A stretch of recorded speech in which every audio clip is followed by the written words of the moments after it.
So in college, I was a government major, which means I had to write a lot of papers. Now, when a normal student writes a paper, they might spread the work out a little like this. So, you get started maybe a little slowly, but you get enough done in the first week that with some heavier days later on, everything gets done and things stay civil. And I would want to do that like that. That would be the plan. I would have it all ready to go, but then actually the paper would come along, and then I would kind of do this. And that would happen every single paper.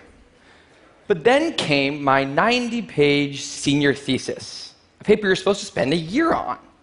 I knew for a paper like that, my normal workflow was not an option. It was way too big a project. So I planned things out, and I decided I kind of had to go something like this.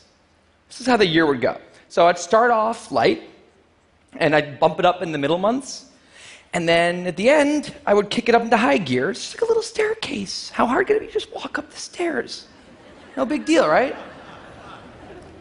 But then, funniest thing happened. Those first few months, they came and went, and I couldn't quite do stuff. So we had an awesome new revised plan. But then those middle months actually went by, and I didn't really write words. And so we were here. And then 2 months turned into 1 month, which turned into 2 weeks. And one day I woke up with 3 days until the deadline, still not having written a word, and so I did the only thing I could. I wrote 90 pages over 72 hours, pulling not one but 2 all-nighters. Humans are not supposed to pull 2 all-nighters. Sprinted across campus, dove in slow motion, and got it in just at the deadline. I thought that was the end of everything. But a week later, I get a call. And it's the school. And they say, "Is this Tim Urban?" And I say, "Yeah." And they say, "We need to talk about your thesis." And I say, "Okay." And they say, "It's the best one we've ever seen."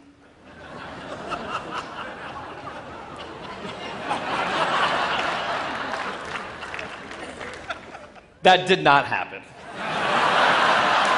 It was a very, very bad thesis. I just wanted to enjoy that one moment when all of you thought, "This guy is amazing." No, it was very, very bad. Anyway, today I'm a writer, blogger guy. I write the blog Wait, But Why? And a couple of years ago, I decided to write about procrastination. My behaviors always perplexed the non-procrastinators around me, and I wanted to explain to the non-procrastinators of the world what goes on in the heads of procrastinators and why we are the way we are. Now, I had a hypothesis that the brains of procrastinators were actually different than the brains of other people. And to test this, I found an MRI lab that actually let me scan both my brain and the brain of a proven non-procrastinator, so I could compare them, and I actually brought them here to show you today, and I want you to take a look carefully to see if you can notice a difference. And I know that if you're not a trained brain expert, it's not that obvious, but just take a look, okay? So here's the brain of a non-procrastinator. Now, here's my brain.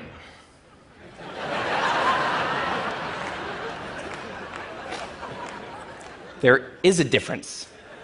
Both brains have a rational decision maker in them, but the procrastinator's brain also has an instant gratification monkey. Now, what does this mean for the procrastinator? Well, it means everything's fine until this happens. So the rational decision maker will make the rational decision to do something productive, but the monkey doesn't like that plan.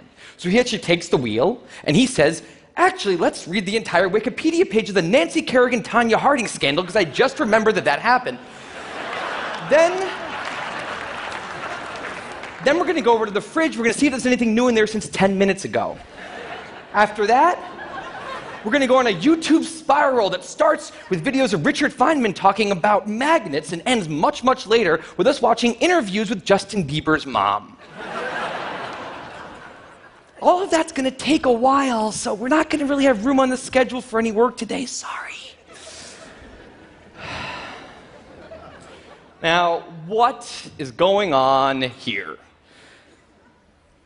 The instant gratification monkey does not seem like a guy you want behind the wheel. He lives entirely in the present moment. He has no memory of the past, no knowledge of the future, and he only cares about two things: easy and fun.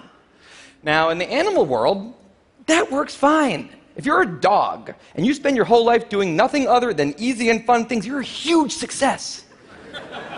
And to the monkey, humans are just another animal species. He has to keep well slept, well fed, and propagating into the next generation, which in tribal times might have worked okay. But if you haven't noticed, now we're not in tribal times. We're in an advanced civilization, and the monkey does not know what that is, which is why we have another guy in our brain, the rational decision maker, who gives us the ability to do things no other animal can do. We can visualize the future. We can see the big picture. We can make long-term plans. And he wants to take all of that into account, and he wants to just have us do whatever makes sense to be doing right now. Now, sometimes it makes sense to be doing things that are easy and fun, like when you're having dinner or going to bed or enjoying well-earned leisure time. That's why there's an overlap. Sometimes they agree. But other times, it makes much more sense to be doing things that are harder and less pleasant for the sake of the big picture, and that's when we have a conflict.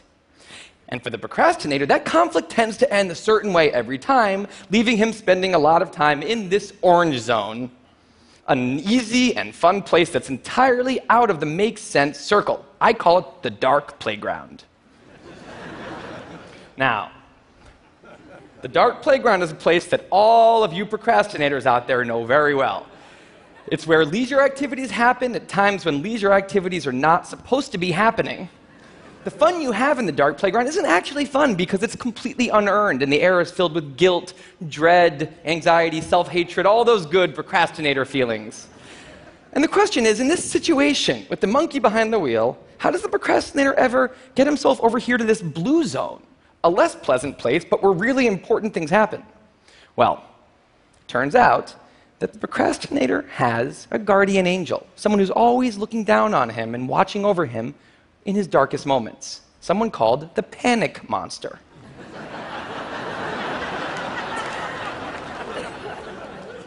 Now, the panic monster is dormant most of the time, but he suddenly wakes up anytime a deadline gets too close or there's danger of public embarrassment, a career disaster, or some other scary consequence. And importantly, he's the only thing that the monkey is terrified of.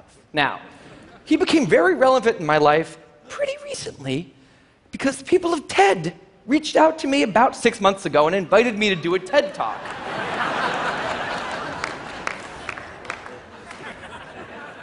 Now, of course, I said yes. It's always been a dream of mine to have done a TED Talk in the past.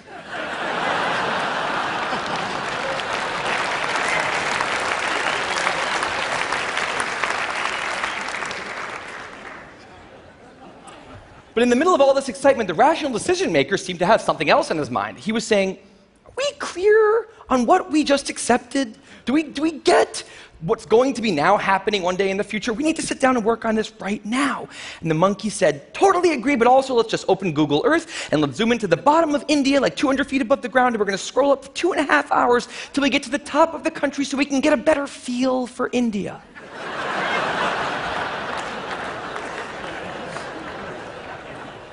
So that's what we did that day. As 6 months turned into 4, and then 2, and then 1, the people of TED decided to release the speakers. And I opened up the website, and there was my face staring right back at me, and guess who woke up? So the panic monster starts losing his mind, and a few seconds later, the whole system's in mayhem.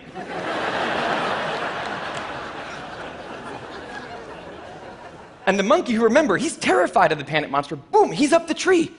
And finally, the rational decision maker can take the wheel and I can start working on the talk. Now, the panic monster explains all kinds of pretty insane procrastinating behavior, like how someone like me could spend 2 weeks unable to start the opening sentence of a paper and then miraculously find the unbelievable work ethic to stay up all night and write 8 pages. And this entire situation with the 3 characters, this is the procrastinator's system. It's not pretty, but in the end, it works. And this is what I decided to write about on the blog just a couple years ago. Now, when I did, I was amazed by the response. Literally thousands of emails came in from all different kinds of people, from all over the world, doing all different kinds of things. These were people who were nurses and bankers and painters and engineers and lots of PhD students. And they were all writing saying the same thing. I have this problem too. But what struck me was the contrast between the light tone of the post and the heaviness of these emails. These people were writing with intense frustration about what procrastination had done to their lives, about what this monkey had done to them. And I thought about this, and I said, well, if the procrastinator system works, then what's going on? Why are all these people in such a dark place? Well, it turns out that there's two kinds of procrastination. Everything I've talked about today, the examples I've given, they all have deadlines. And when there's deadlines, the effects of procrastination are contained to the short term because the panic monster gets involved. But there's a second kind of procrastination that happens in situations when there is no deadline. So if you want to have a career where you want to be a self-starter, something in the arts, something entrepreneurial, there's no deadlines on those things at first because nothing's happening at first, not until you've gone out and done the hard work to get some momentum, to get things going. There's also all kinds of important things outside of your career that don't involve any deadlines, like seeing your family or exercising and taking care of your health, working on your relationship, or getting out of a relationship that isn't working. Now, if the procrastinator's only mechanism of doing these hard things is the panic monster, that's a problem because in all of these non-deadline situations, the panic monster doesn't show up. He has nothing to wake up for. So the effects of procrastination, they're not contained. They just extend outward forever. And it's this long-term kind of procrastination that's much less visible and much less talked about than the funnier, short-term, deadline-based kind. It's usually suffered quietly and privately, and it can be the source of a huge amount of long-term unhappiness and regrets. And I thought, that's why these people are emailing, and that's why they're in such a bad place. It's not that they're cramming for some project. It's that long-term procrastination has made them feel like a spectator at times in their own lives. The frustration was not that they couldn't achieve their dreams, it's that they weren't even able to start chasing them. So I read these emails and I had a little bit of an epiphany that I don't think non-procrastinators exist. That's right. I think all of you are procrastinators. Now, you might not all be a mess, like some of us. And some of you may have a healthy relationship with deadlines. But remember, the monkey's sneakiest trick is when the deadlines aren't there. Now, I want to show you one last thing. I call this a life calendar. That's one box for every week of a 90-year life. That's not that many boxes, especially since we've already used a bunch of those. So I think we need to all take a long, hard look at that calendar. And we need to think about what we're really procrastinating on, because everyone is procrastinating on something in life. We need to stay aware of the instant gratification monkey. That's a job for all of us. And because there's not that many boxes on there, it's a job that should probably start today. Well, maybe not today, but sometime soon. Thank you.